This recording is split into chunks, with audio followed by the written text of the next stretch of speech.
Of your way of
Hello, ladies and gentlemen. Welcome to another BLGaming.com presentation. This is Cass with a K. Going to be bringing you the Kill the King Round 11 tournament series. So, here we go. Joining me today is going to be the Joker that does some seriously good commentary, the forecourt jester. How you doing, buddy?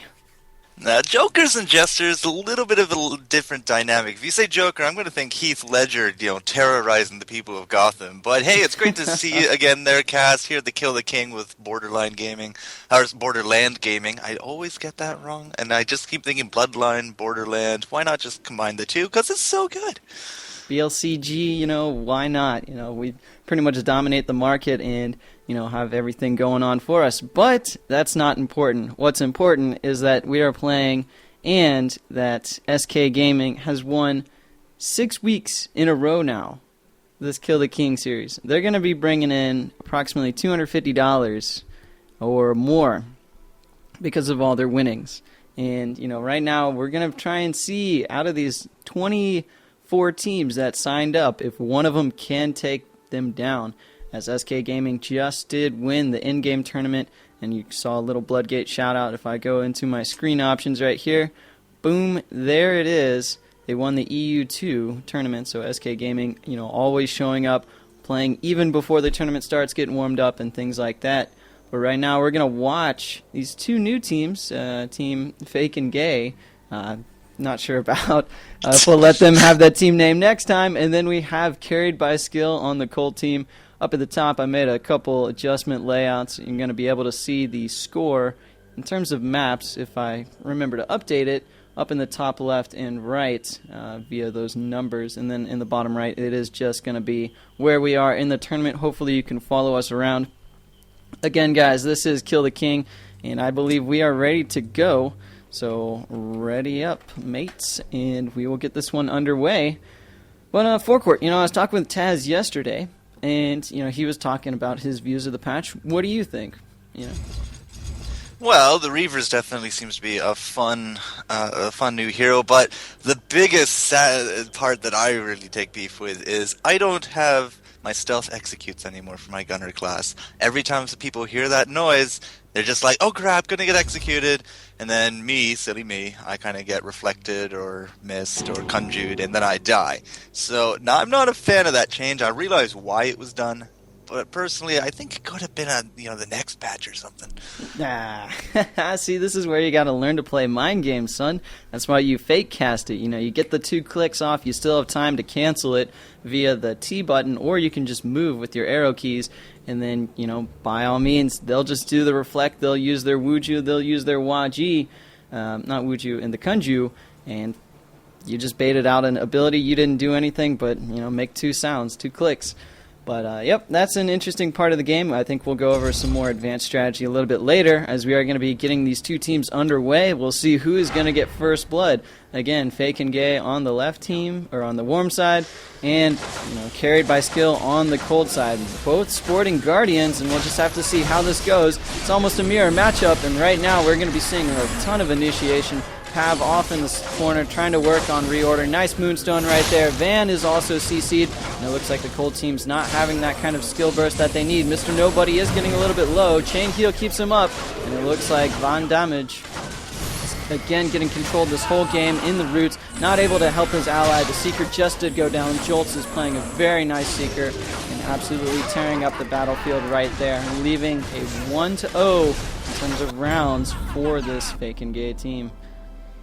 That just sounds so wrong. It does. This fake team. I should just say fake team. Yeah, we're gonna call them the fake team because it's all about being politically correct and not offending the majority of people and all that. But yeah, it is almost a very mirror match. The only difference we do have is the Pomp versus the Astronomer, and yeah, I did notice that Van Damage getting controlled a lot did go down first.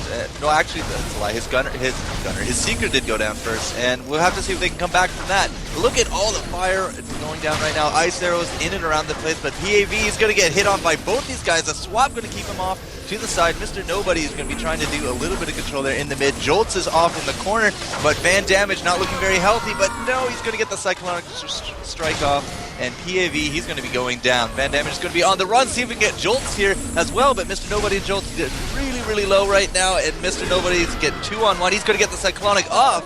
It's not going to be enough, though, as an Overkill comes out on top of his head, and Jolts is going to be joining him here momentarily. So that's going to be a 1-1, which is what we like to see from these teams. That is true, and it looks like the damage was spread around. They didn't have that control onto Van Damage like they did last time, so Team Fake, they were getting the ice arrows off, they were getting the chains of Zac afterwards onto Van Damage, and that's how they won the first round. This time they just missed a couple of their abilities, couldn't control that Guardian, and as you saw, he had the highest TPS, highest damage in the round last time. So here we go, we're going to see how he goes in. Pav going to take a couple hits, but it looks like Van Damage is going to have to get other side to get out of the fight, and Mr. Nobody's still on the prowl here. He wants to try and get some strikes off. Cyclonic Charge could be coming out. It's going to get a single hit, just missed the other targets, and he could be going down as a result, but no, great other side yet again. He is just going to have to chain kill back up. The Worm team does have the advantage right there. Oh, great Astral Beam by the Astronomer. That's going to get the first kill and going to bring one for the Worm side to a 3-2 advantage, and I think this one's wrapping up just like last time. Van Damage, this time maybe a little bit overextension. Pav and Jolts were there to control him and to do a bunch of bursts before he could get other-sided and get swapped out. Yeah, Van Damage really just did charge in, take 371 damage that game. There's no healing columns, so let's just say, he has 210 health, he survived 371, so that, there was some clutch healing going on between the chain heal as well as the pump, and the other side's really saving his bacon quite a few times. Fortunately, it just wasn't enough, and that brought us now to 2-1. Mr. Nobody and Jolt are kind of starting to really synergize. We do see the ice arrows go down into these combinations, but right now, Cold Team is bunching up here at the top. Great AoE going down, big damage. Mr. Nobody is about 45% energy, but look at Jolt. We're going to start seeing something out of him, and there he goes. He just threw out his ultimate, gets he's right down to 0, and dead goes Van Damage. Again, it seems to be the first guy to go down. Is kind of deciding these matches. Van Damage seems to be the guy jumping in there, taking a lot of that heat. I can't say that word. How do I say that word? What? Which word are you looking for? Recorder League. Is that how I say it? The Cold Team. Ooh. Recorder League. Oh, I have no idea. Okay, somebody's Recorder. We're just going to call him Recorder.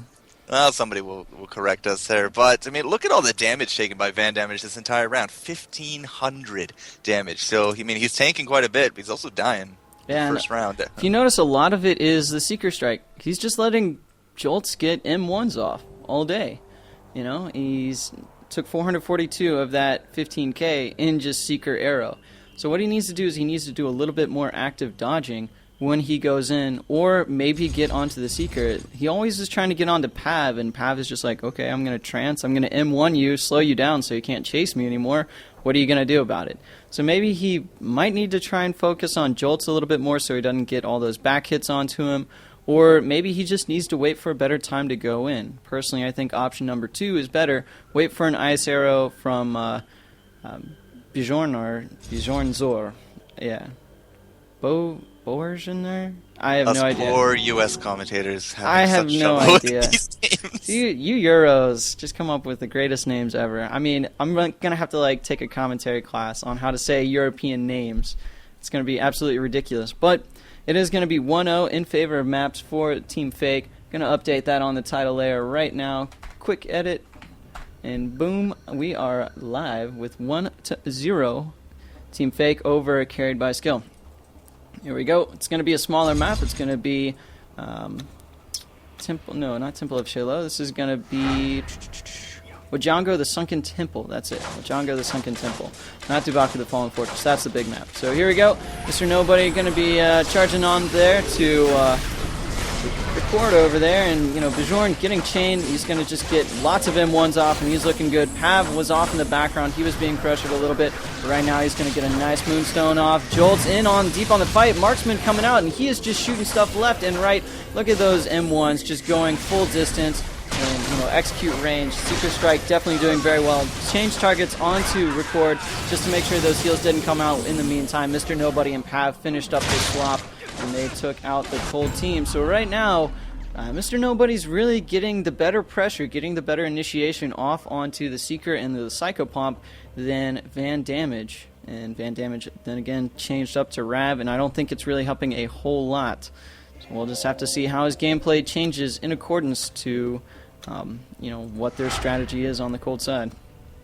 Yeah, we did have that swap, but we don't have a Guardian anymore. We do have that Ravener. Everyone else decided to stay the same. And I don't know, he's just going to keep jumping in here, but he's no longer really that tank class. Pav's going to be taking some damage. Van Damage is going to be trying to follow that up here onto Jolts, but right now it does look like the DPS kind of isn't being very focused. They are going to collapse onto Bjornzor there, and he's just going to have to get back out of that. Mr. Nobody really wants to keep on that pressure, but Van Damage is going to be punching Pav away. Jumps on top of him. Good damage coming out of there. The spin is not going to catch him, but it will catch Mr. Nobody, who just happened to be in the wrong place at the wrong time. A Moonstone going to come out, going to stop Van Damage. Pav is just hanging on by the skin of his teeth, but a great punch over there. We're going to collapse down onto Jolts, and this gold team, I mean, they looked a little wonky there at the first, but they really started collapsing very nicely, started eliminating these guys one at a time. So now Jolts and Pav, they're running for their lives here, but the cold team looks very healthy at this point. There's the second kill, and now it's going to come down to Jolts here in the middle. They might be able to take out Bjornzor there, but at the same time, I don't think so.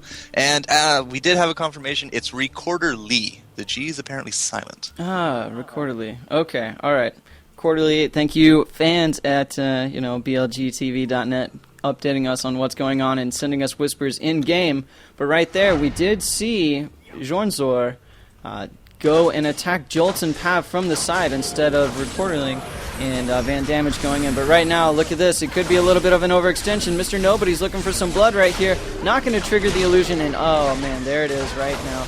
He's going to get out of the fight. He's going to just try and do a little bit of multi-arrow, but he's stuck in between a Guardian and a Seeker. There's a whole cluster of stuff going on right now, and it looks like a good fire arrow to a chains or active Zex, I should say. In the meantime, Pav is getting very low. Van Damage going to be doing the jump. Is he right now? Yes, after the space, but completely whiffs it, and that could have been a complete game changer, ladies and gentlemen. Mr. Nobody in the meantime just trying to dodge, trying to keep himself alive while Jolt and Pav get the necessary healing they need. Recorder League is going to be healing with the Psycho Pump ultimate. Did not really throw out too much damage, and Pav did go down. So Jolts, or not Pav, I meant Mr. Nobody did go down.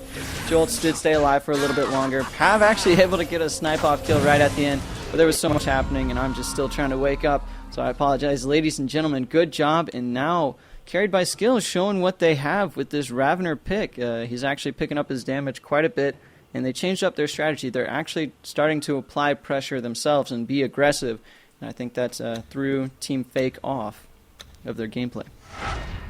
Yeah, definitely a little bit. Just looking at Mr. Nobody's damage output last game, it was only Sweeping Strikes and Axe of Zex. He also whipped his ultimate, which is just a big deal in these games, guys. If you missed it, you're gone. And look right now, they're collapsing greatly onto Bjornzor, and he has to use his illusion and his haste to try to get out of that, but he's just so low on the health. No, we're not going to get any heals onto him, so a great collapsing there from the Worm team, this Fake team, as they're able to take out Bjornzor almost like within the first 30 seconds of the game. Pav is in danger going down, but it's being stuck in a corner.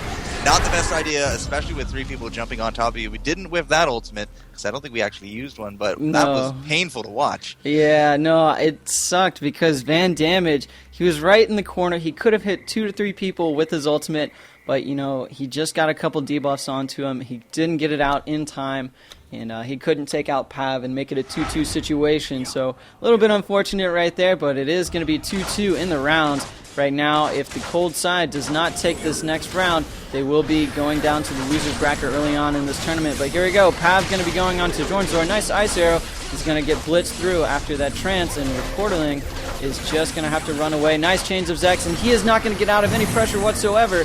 He's just looking to try and run away. He needs some team support from his allies, and I don't think he's going to be able to get it in time, as Van Damage already is just being controlled up the wazoo. This could be it for the cold side, and yes, that fire arrow is going to burn all chances of them trying to keep going on in the winner's bracket. So Jolt, Mr. Nobody, and Pav coming back, showing some really great rounds these last 2 rounds, and they are going to be advancing on in the tournament. So good job to Team Fake, and we will be seeing them later on as they do throw out the troll res and the little taunts. So, GG, well played, and we are going to continue on to our next game that Rexus has lined up for us. Just take a quick look here at the totals. 2,000 damage coming out of Jolts. A good amount of lead here over Jornzor, who was about 1,700. Van damage about 1,500, and just a lot of healing coming out of Pav. That's Astronomer showing all his various tricks that he can employ to keep his team alive. So yeah, fake team going to be going over that. I thought it was a great prediction where that other side would finish up, and just the immolation arrow. As soon as he came out of it, like I don't even think he saw his screen. Just dead, going from gray to better gray. So yeah, that is it's good. It's good stuff. It's good to see them go 2-2. I mean, this early in the tournaments, usually we see stuff very one-sided to a more experienced team, but as you did say, that both of those guys are new contenders to kill the king, correct? Yes. Yeah, so I mean, I haven't seen them around. I have seen Jolts somewhere. I can't remember exactly where. I think I've seen him in a different tournament, but some stuff starts running together, and I probably need to make an Excel sheet with all the names and, who's been where and on what team. It probably grows so quickly because everybody changes teams, everybody changes names, because this game is so new. And, there are no set, defined metagames yet. Everybody's trying to figure out the best combinations, the best bloodlines, what they exactly like to play, who they want to play with, what time schedules that, they can go along with. And really, it's impressive what has been done so far within these just couple months of it being released. And really, I would say this patch of all things is the start of Bloodline Champions. They released it a little bit early, Funcom, and Stunlock just needed some money, and they're just like, we're broke, we're developers, we eat ramen noodles every day. I was talking to James Harding, and he's like, yeah, I pretty much live off of ramen and cabbage. So it's like, all right, cool, release it. They got the shop, they got some money, now they're releasing all the major content. More things are still to come, but this patch 1.1 marks the beginning of Bloodline Champions, starting with this Season 1. Everything else before was just a precursor, and we'll just have to see where this game goes from here. Did update all of the title layers up top. It's going to be Love Rocket on the Worm team with Teldo's Wacky and Mega Zero. We did see them yesterday for the ESL Cup. And then we have Frost Style on the Cold team. Die Hard, Tap, and Presto are going to be playing against each other. Going to get 4-court in. Nope, he's already in, and we are ready to go. And I believe this is going to be the second round. In terms of the winner's bracket, yes. If you want to find out where we are in the tournament, just go to blgtv.net, and then at the bottom we do have a little link for brackets. But if you want to also find it a little bit easier any time of the day, you can just go to blgaming.com, hover over the Tournaments tab up at the top of the page, and then there will be a thing for tournament brackets. So here we go. I think they're about ready to get started. They just decided to go over their bans and picks one more time. I think they just sort of forgot while they were doing some, banter back and forth. And really, what would you say, Forecourt, is the most defining feature in this new patch, in your opinion? I'm going to stick to that Gunner execute, but no, Gunner that's execute? actually that's just my troll response because I'm a jester, right? Anyways, So tournament funny. system. Tournament system is now introduced. We're running what seems like bi-daily or daily tournaments. So all these new coins coming out, prize packs, and I think it's actually looks a pretty polished machine. I didn't exactly enter, but I was able to observe a little bit. I like how the US one crashed, but the EU one didn't. So I wasn't even aware that there's enough US teams to fill it, but hey, whatever. So yeah, it's interesting to see it all work out. This is the first time I've been in a game that actually has a built-in tournament system. So I think that's actually a really good support role that STS has run for that. And I don't. It's just Okay, let's try to get my thoughts straight here. The Cold team here, Presto, Diehard, and Taps Jetta, they were actually in the first tournament. I'm not too sure how far they went. When I did log off, they were definitely in the qualifying brackets, the top 32. And if I recall, they're also rank 1 Diamond in threes. And I know that because I was actually playing around with Haim No Idea, the second place winner twice in a row here at the Kill the King, and they just totally destroyed us. I was about to say, how'd that one go? They're a strong team, this Frost-style team. They're very strong. Now, who do we vote for, though? Because Mega Zero, he's always been around. He's a big name as well, and he also plays League of Legends, which, of course, is something else I do. So I don't know who to vote for here, friends or other friends. I don't know. Dude, I mean, everybody here I talk to at some point or another, and they're just all great competitors, and it's good to see that this early in the tournament. We only do have 24 teams. Usually we have like 36 to 48 teams going on in our tournaments, but right now this one's a little bit smaller, and it's going to actually be interesting to see how it goes. And look at that, faking him out with the click. He only clicked once. He didn't even do the full fake, but it made the treacherous roots come out. And right now Teldo's just going to nether shift on through, get some energy back, throw out a plague. That's going to spread to all the enemies. And Mega Zero right now does have his ultimate. He's looking to go in maybe onto Presto, gets some damage off. Double Spiritual Link comes out, and Presto could be going down pretty soon. Just got to do damage to other allies of his, and boom, yeah, Teldo does get a kill. He's been shooting off those Shadow Bolts ever since he did unleash his Dark Ward ultimate. Lots of action is happening around the map. Presto just trying to run for his life. As soon as he took too much damage early, it was sort of game over, especially going with this triple DPS setup. You've got Thorn, you've got Inhibitor, and you've got Guardian, so a triple tank. That's just not enough to keep up with Mega Zero, Teldo, and Zwacky, who just have a couple of self-heals. Mega Zero being a very good player, Zwacky being very sneaky with that gunner and always just dodging whenever he needs to. So, they've got to find some kind of good burst before they get, counter-initiated on. And we'll have to see what they're going to change up about their lineup to defeat Love Rocket.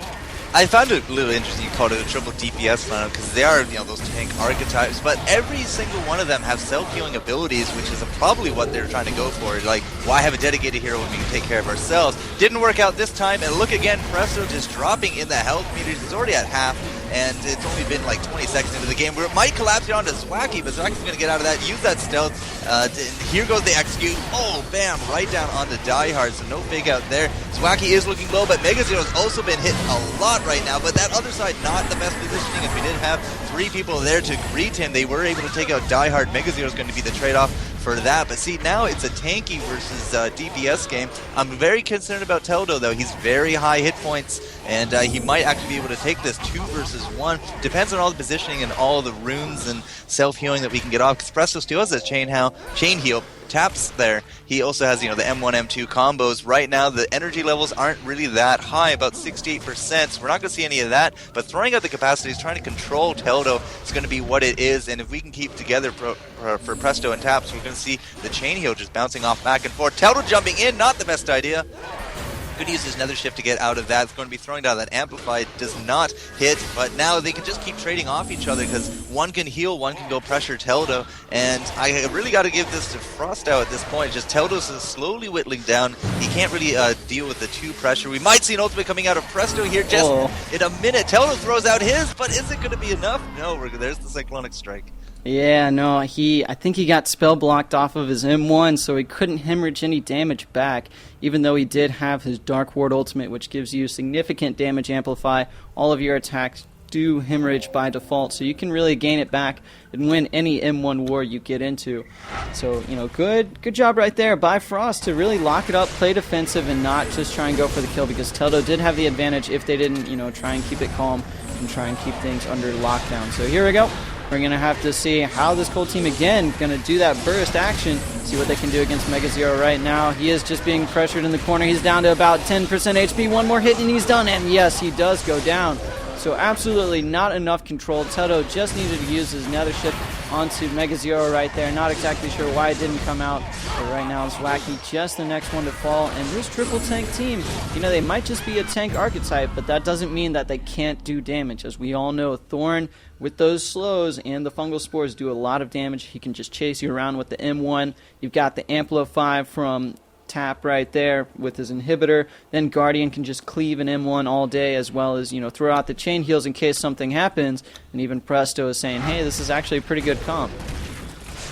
Well, it's also a lot of control. All 3 characters here on Frost have a lot of ways to control their enemies. Defiling Roots or Mudwalk, right now Inhibitors jumps right in there, gets into people's faces, and Presto's going to follow that up. He has also that Incapacitate Axe, as well as the Chains of Zex and his ultimate. That's a great AoE ultimate, and they're using it really well right now. Mega Zero in that first round was taken aback, but the healing did come out. Right now it does look like they're swapping it up. Taps went down to to all that pressure, it does look like the Cold team's a little bit split looking at the health bars on both Mega Zero and Zwacky. And this, what they need to really do is, they need to really concentrate down on Mega Zero. He has that other side. He has his spacebar. We have another shift to throw on top of him, and that's what you really need to do to counter this comp, which is just control the team trying to control you. So if they're going to drop all onto somebody, just throw out all your skills on that one person, then you have to really wait for their cooldown. You have a lot of free shots to go down, and that's what's happening here. Die Hard is the last remaining guy, but I mean, as you can see, there's nobody dead on the Worm team, and simply because they were able to avoid a lot of the control that they were trying to bring to the table. So it might be a good comp, but it takes a lot to get that going, and against a team comp like this, I mean, other side, nether shift, two great ways right there to avoid all kind of damage. Time that well, and you're just going to really see Cold team plummet. Yeah, that's true, and right there, if you noticed, they didn't really burst down like they did those 2 rounds that they won. Tap just got completely outgamed by Zwacky. Nobody collapsed on anybody. Teldo was on the Presto, Die Hard was on Mega Zero, and they just need to focus on one target. That's the whole point of triple DPS, is you burst down before those heals can actually, heal back up. And right now, they're just, again, just trying to do a little bit of damage, trying to bait out those cooldowns, the other side in the nether shift before they really try and go hard onto somebody. But the Worm team's not falling for it, not quite yet. Mega Zero having used his other side. Right now, they can punish him. Good scream right there. Presto going to do the cyclonic charge. Mega Zero going to try and get out of the way, but no, he goes down to the mushrooms as well as the bleed from the cyclonic strike. So good job by Presto JK getting enough energy, but those rockets, very deadly, could take out Tap. Let's see, one more M1, he does go down, so it's going to be, I thought it was going to be a 2-2. In the meantime, Presto JK did get taken out. Teldo playing that Harbinger, laughing maniacally as he gets his last kill right there. So 2 kills for Teldo, not Mega Zero, but the Harbinger, doing a significant amount of damage. 980 Shadow Slash, 659 Shadow Bolt.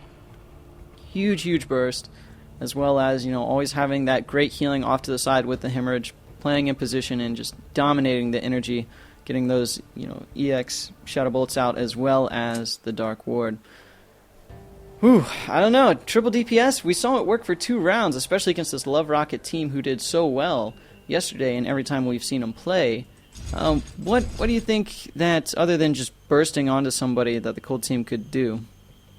Well, it'll work for champions that don't have those extra escape abilities, like Alchemist, for example. He doesn't have any kind of nether shift or any kind of, other side to get out of that. In fact, he only has a spacebar, which gives him that shield. I mean, it doesn't help his movement speed. Going up against a very mobile healer, though, especially if you're going to go triple DPS, you either have to really collapse onto the healer if he's not mobile, or somebody else if they're not mobile. And that's just as luck had it. The best target they probably could have done was the gunner, simply because I know this from experience playing them. They collapse on you. That's 6 ways to jump onto you. You only got 2 out. And that might have worked for them in that round. Unfortunately, it just didn't seem. We had some big bursts in those rounds where mismanagement of the cooldowns, or to get the spell lock, or just lucky positioning. Who knows? So it was a 3 versus 2.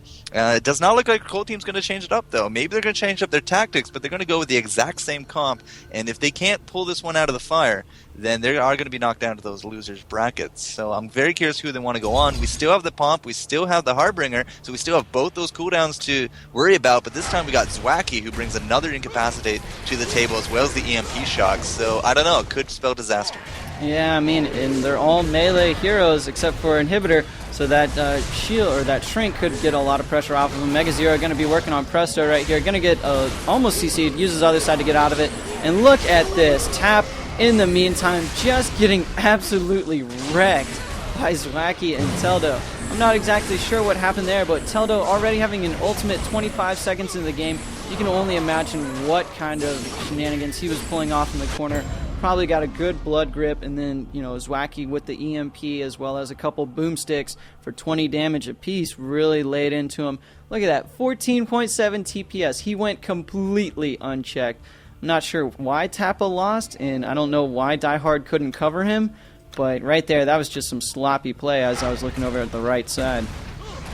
Well, again, they were splitting up, or they got split up, and this team really is really going to excel on collapsing on someone, using all their control to keep him in place as they, just wham down on top of him and rain that death. Mega Zero is in a good position right now because he did get swapped out. Now the other side is used. This is the perfect time to go down on him. But look, Diehard just not going to be making his way over there simply because Teldo and Zwacky are just putting out so much damage. That's going to lead here to a very quick round. We're not even going to kill anyone again on Mega Zero's team. We're looking at the damage. I mean, Teldo, again, 17.5 DPS that round, 411 damage in 30 seconds. In 30 seconds. He had his ultimate in 10 seconds or something. It's ridiculous. Yeah, I mean, about 15 seconds, and assuming you have, 5 seconds to get to the middle, that round ended in literally 25 seconds.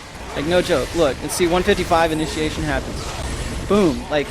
What is going on? That spiritual link is so huge because whenever Psycho Pump gets that off and then all of the Cold team collapses in, anytime they just do damage and they're doing a ton of damage, the rest of it is spread to the Cold team, and that is just absolutely killing them. And right there is Zwacky getting a lot of boomsticks off in the back corner, doing a great job with that, but the Worm team's out of stuff right now. Cold team's looking maybe to capitalize onto something.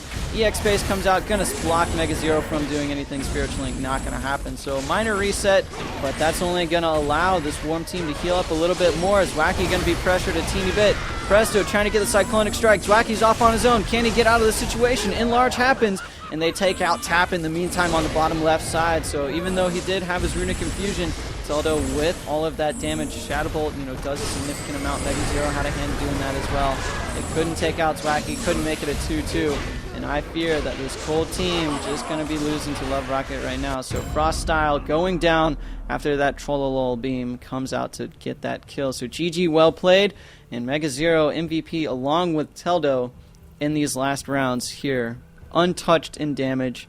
And maybe a little bit more coordination could have happened from the Cold team. Not getting hit by that spiritual link would have helped significantly because every time one person is hit, 20% of the damage is spread to the others. And when they're all clustered up, everybody's taking damage so quickly that they just got burned down way too fast.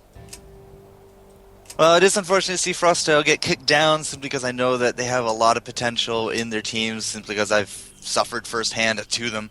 But, I mean, they're not down and out yet. The losers bracket's double elimination. Mm-hmm. They could make their way right up here to the grand finals. Anything is possible because everyone is out here to take down SK Gaming from that king position. And speaking of SK Gaming, how are they doing these days? They are in the tournament today, right? Yes, they are. If you actually go to our brackets at blgtv.net, look down, you can see that they were number 1 seed for this tournament. Of course, they have won 6 weeks in a row. By all means, they're going to be first seed. And they just did win the in-game EU tournament. And bad gateway. Something is going on with the bracket system. I apologize, ladies and gentlemen. It seems like challenge.com is down. So we're going to just have to go without brackets. But if we go take a look at the nifty tournament system in place, we can see the EU2, SK Gaming did take first. Good old No Idea took second. But, these guys are just so dominating the brackets right now in terms of, 3v3 and then all these little tournaments in-game as well as, the blgaming.com tournaments. They're 288 and 36. 88% wins. That's absolutely monstrous. These guys who have been playing with each other for 6 months, Jackasm, undoubtedly the master of the spear. He is not playing Spearmaster, but the Spearmaster is playing Jackasm. Chip Cyan, the never-missing alchemist, just always hitting his deadly injections, his sleeps, as soon as you come out of an ability. An Igniter did a Conflagrate once, and as soon as he, landed, you couldn't even see his body, but Chip Cyan knew exactly when the Igniter appears and when you can hit them with a sleep. He got him on a sleep, instant injection, took him out, no problem. M1s, always in position, always dodging, doing a very nice job playing the Alchemist, which is such a hard healer to play because of the limited mobility that we keep talking about. And Rex, going on as inhibitor, changed from Igniter, who he played for several months, and he's right now an inhibitor, making that composition even stronger with the extra barrier there to reduce damage. And if any kind of focus pressure happens by melee, it pops the barrier, does a little bit of a stun, does damage. You're able to capitalize on your opponents who made that mistake of doing a little bit too much damage. right now we're just waiting for another team to invite us. It doesn't look like Noerty got the message to invite me, as I am going to message him real quick. But, guys, I'm going to just throw up again, if you guys have no idea what this is. This is Kill the King Tournament Series, a series where the more weeks you win, the more prize money you get. And right now, SK Gaming, 6 weeks in a row, winners of this tournament series. And this is the 11th one we've had in this whole tournament belt. So, they're going to be racking in quite a significant amount of money. Again, they were picked up by SK Gaming. They were formerly known as in Soviet Russia. If you were just returning to this game after this 1.1 patch, you heard some good things going on. And Noerty is inviting me to game, and I got to get on to that. But if you guys are wondering when we do have our tournaments, there they are. We do not actually have the U.S. tournament anymore. We got rid of it for the ESL Cup, doing the 3v3s. We actually broadcasted and recorded that yesterday. It's on our replay section. If you go to blgaming.com, click the VOD link, it'll bring you to our own TV/blgaming page. You can watch any of the tournaments we have done for the past couple months and, just laugh at my commentary when I was a nub way back in the day. I'm still am a nub, but, regardless, hopefully things are a little bit better and you can see all your favorite teams duke it out. And we are going to get this next one underway, so I'm going to go back to the main screen. It is going to be, as we check my Skype, an Anime Kurite, I can't even say that, I'm sure I'm butchering the pronunciation, versus Team Meteor.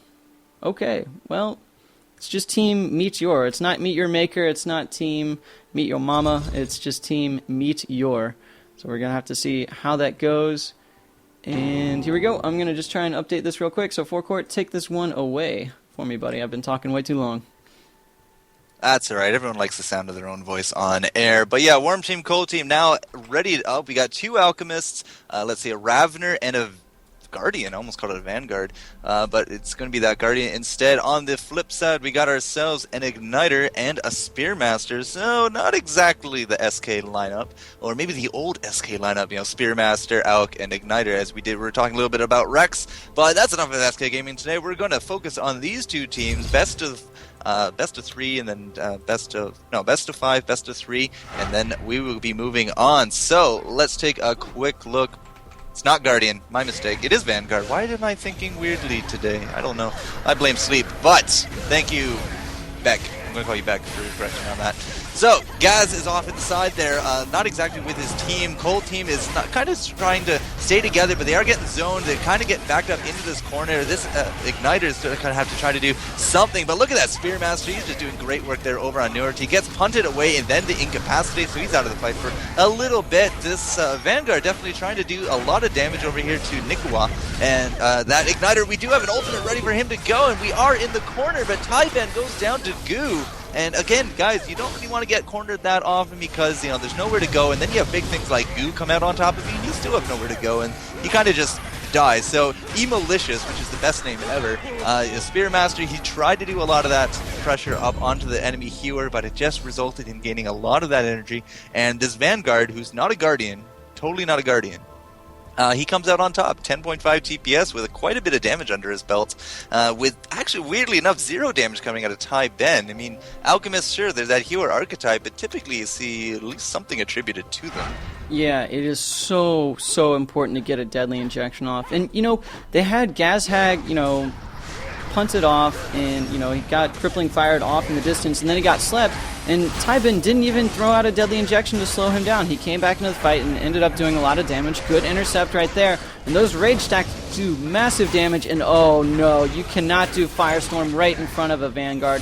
He's just going to reflect that in your face. Nika right there, just going to be getting absolutely annihilated by this Ravener. And just, golly, that's just not pretty. You can't channel abilities in front of people who have Chronoflux or Reflect, any kind of spin. It's going to be very hard for that Igniter to do really anything, as he only got 214 damage off. And if you look at his tank, he took 40 Firestorm damage, and, you know, crippling fire onto himself, ignite damage just from the firestorm. So you just can't allow yourself to do that. That's going to hurt the Alchemist. Even though he has limited mobility, he's just trying to heal everybody at that point, so you have no room for mistakes. They've got to do maybe a little bit more in terms of self-control and, you know, dodging abilities. I really do got a feel for the Igniter right now, because we have the Ravener spin and the Vanguard reflect. And, I mean, that's just really tough times to get any kind of channeling spell onto him at all. But this could be it for the Cold team. They are a little spread out. The Spearmaster is trying to do his best to pressure, but look at the double DPS going down on Ty Ben, who's off in the corner. He's going to try to heal himself up. The Sleep Vial goes out, but gets knocked away by Nikwa. And, oh no, the goo again in the corner. You're not going to get out of that. Ty Ben is going to go down. We might have a trade-off here with Matt Katavara. Sounds awesome as well, but I don't think he's actually going to be going down. This Vanguard is here to do the best things that he do, which is, you know, tank, but down goes the Igniter. Emolicious, maybe he's going to get him. Yes, we do get him, but it's not going to matter. No, we didn't get him. Fake out. We didn't get him. Oh, he's putting chains due to Tempest, but, you know, Forecourt was making sure you were awake, and that's going to be an easy 3-0 for Matt Katavara, Gazhag, and Noerty. Ugh, I left.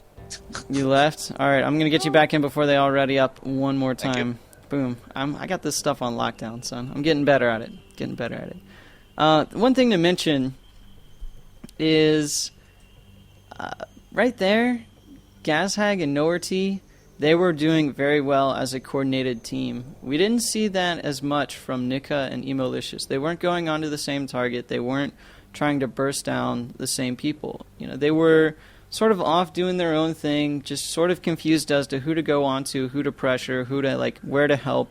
And that kind of indecisiveness causes you to get behind in the game, because if you're deciding, well, should I attack, should I, you know, follow Emolicious in, or should I try and help Tybin, you're getting behind in the game when the others are just focused, ready to go. They're not trying, like, delaying their ability usage and things like that. But right now, Matt Katavara doing a much better job than Tybin in terms of throwing out a lot more damage. You can also say that's because Noerty and Gazhag are putting a lot of pressure, yes, but, you know, he's just going and M1ing. He's just making sure Emolicious doesn't get onto him. He's throwing out the deadly injections and doing a very good job right there.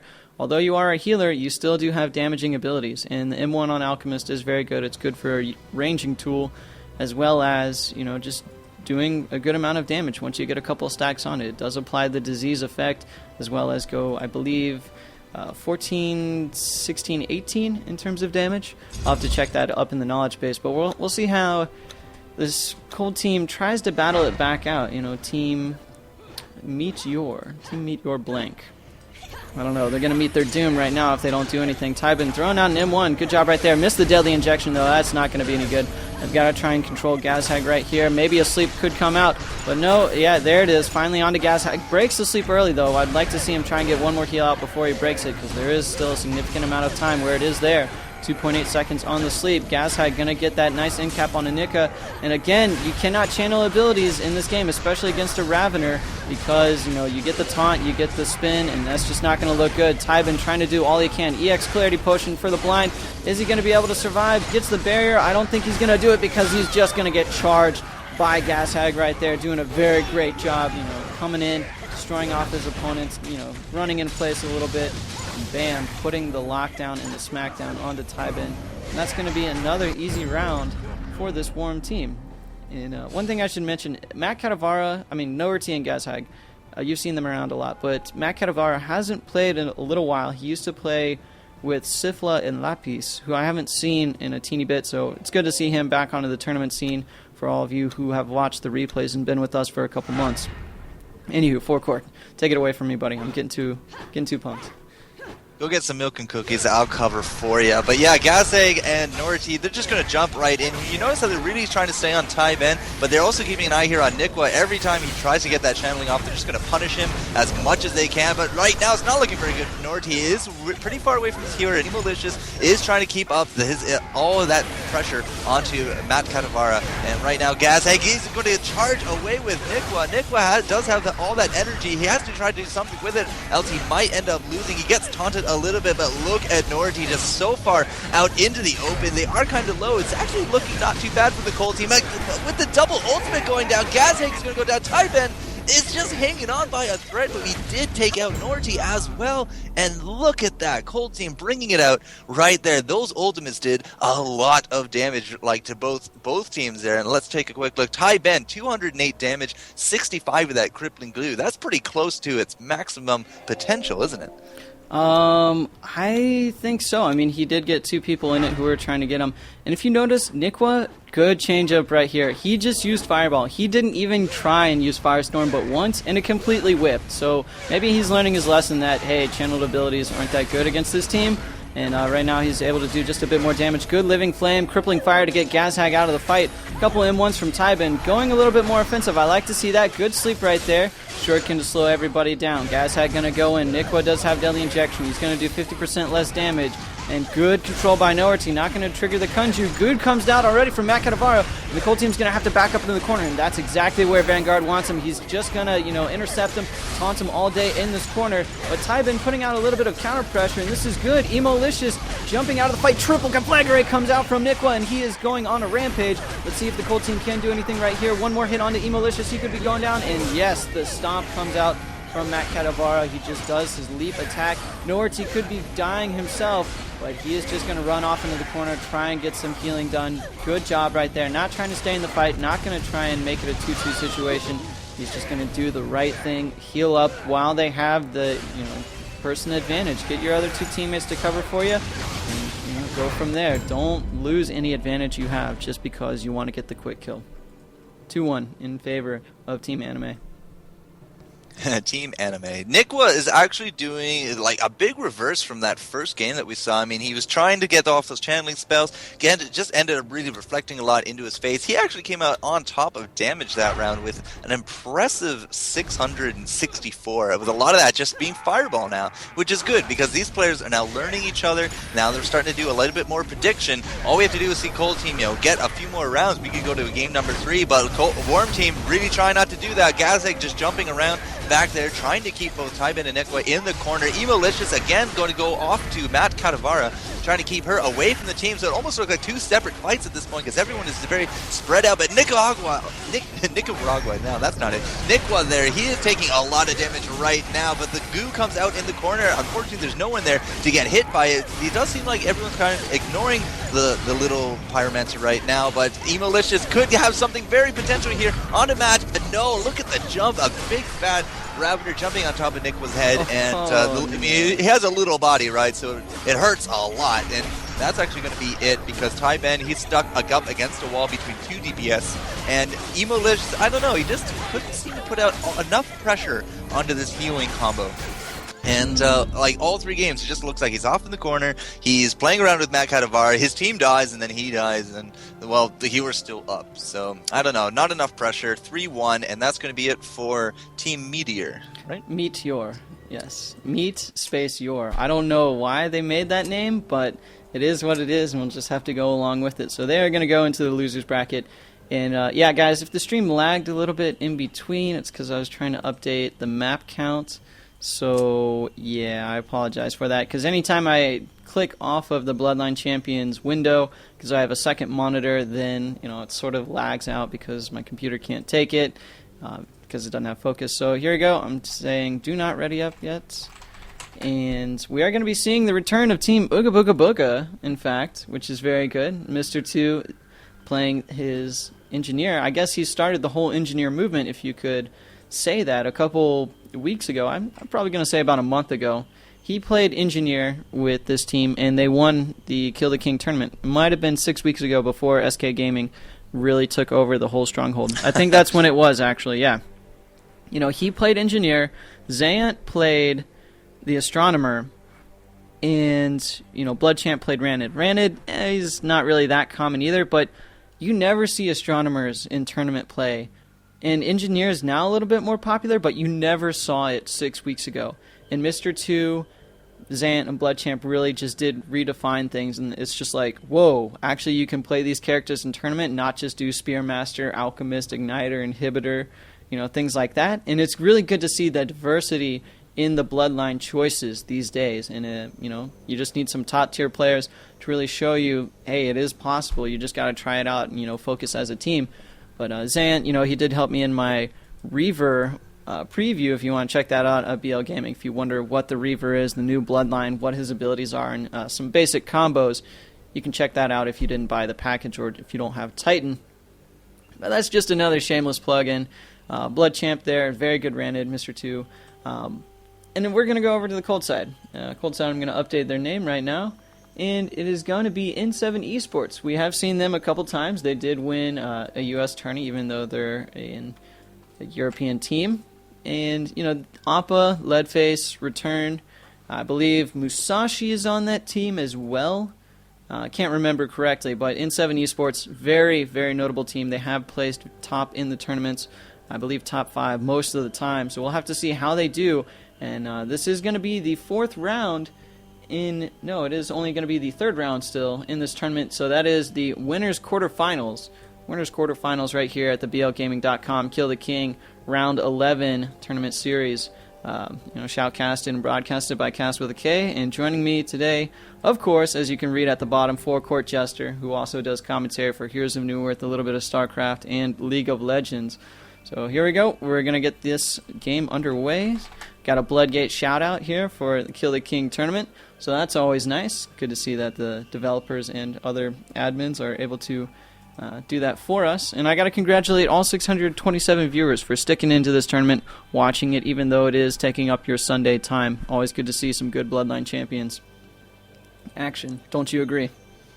Well, some people go to church, some people go off and visit family. I subscribe to the Church of Esports, so this for me is all the holy grail, and we are watching some awesome stuff going down. Church of Esports, I believe, is a term made up by DJ Wheat. Not too sure if you're familiar with his stuff, but a great podcaster, great announcer and shoutcaster. He does those weekly shows. They're on hiatus, but they're always enjoyable to listen to. So we do have the teams now finished up. Mr. 2 is going to go with that engineer, and as he did say, Blood Champ on that Rennet. They're going to go with an astronomer, Appa, Leadface in return. We've seen these guys wreck Face before. I mean, Appa on that Guardian is just ridiculous amounts of damage. He seems to get his ultimate so very quickly. And Leadface, throwing out all those boomerangs, the tornadoes, it's good, fun stuff. So I am really excited to see this going. Yeah, right here, Zant. Oh, it's the all-female team right here. I talk to Mr. 2 all the time in Ventrilo and in Skype. The kid's hilarious from Denmark, along with Zant. And we got Blood Champ from England, merry old England. So, they're always a hoot and holler. They just went all-female skins just for the heck of it. And they're ready to show some girl flower power, as they like to call it, while they're playing in their drunken stupor sometime. But here we go. We're going to see how they're going to be going on here. Missed a concussion shot onto Appa. That would have been a really great opener. Zant looking maybe to use the Moonstone a little bit later on. Good job by Blood Champ not to trigger that Disperse, the trance by the Guardian, and right now they're putting a little bit of pressure. Boomstick coming out. Mr. 2 getting a lot of energy. He's going to use the flamethrower, burning oil, and they already have Leadface down to about 50% HP. Now they're going to go on to Return, who's just weak in the corner. Zant going to try and get some stuff off, get some Moonstone. Mr. 2 going to have to run out because of some great X-Strikes and boomerangs by Leadface, always controlling good amount of space. Mr. 2 down to 50% HP. Zant just trying to get out, trying to do a little bit of healing, playing somewhat passive. He's going to get stuck in the goo a teeny bit. Appa misses the charge, and that could be a little bit game-changing as Mr. 2 is going to unleash his ultimate before the weekend pops, and he's going to get a pretty good amount of damage. Return could be going down. Blood Champ is going to finish him off, and in the meantime, Zant gets absolutely wiped out by Leadface and Appa, so it is a 2-2 situation. 2 DPS versus 2 DPS, and Blood Champ is going to get saved, actually, by that tornado call. Sort of funny right there, as Mr. 2's just hiding off in the corner. Good EMP. Going to get onto Leadface. One more hit. He could be going down. EX Dart comes out, and that's just going to give Blood Champ a little bit of healing, and the X-Strike for the win. Just controlling so much space. Mr. 2 could not do a thing about that. And we'll have to see if Leadface is going to just keep it locked up, or if he's going to, he's going to play aggressive and get that good X-Strike off, taking up that whole entrance window right there. Blood Champ even saying, wow, that is ridiculous. And, it's just good play, and that's the Nomad class. So here we go. Second round, one in favor of N7 Esports at this moment.